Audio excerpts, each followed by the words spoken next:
We'll guide you through how to make 3D icons in Alight Motion.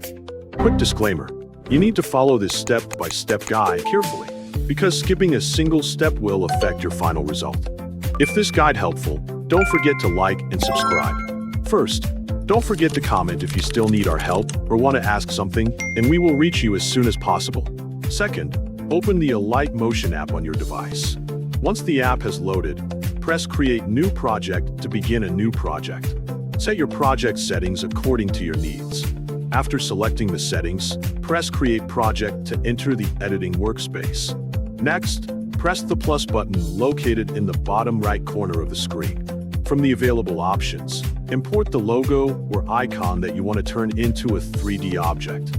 After the logo has been imported, select the icon layer on the timeline so you can begin applying effects to it. With the layer selected, open the effect browser. Use the search function and search for raster extrude. Once you find the effect, apply it to your logo layer. After applying the effect, open the effect settings. Here, you can adjust the values according to your preference. For example, you can open the light source settings and modify them to change how the lighting interacts with the logo. If you want to animate the 3D icon, turn on the keyframe option within the effect settings. Create the first keyframe and set the values according to your preferred starting position. Then move forward on the timeline and add a second keyframe. Adjust the values at the second keyframe until you achieve the movement that you want. Next, adjust the width, height, and depth settings to make the 3D effect more noticeable.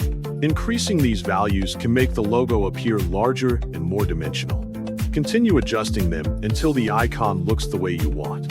After setting up the 3D effect and animation, go to the rotation option. If your animation includes rotation, open the curve section and apply a curve to the animation. Take some time to preview the animation and continue adjusting the lighting, depth, width, height, and animation values until you are satisfied with the result.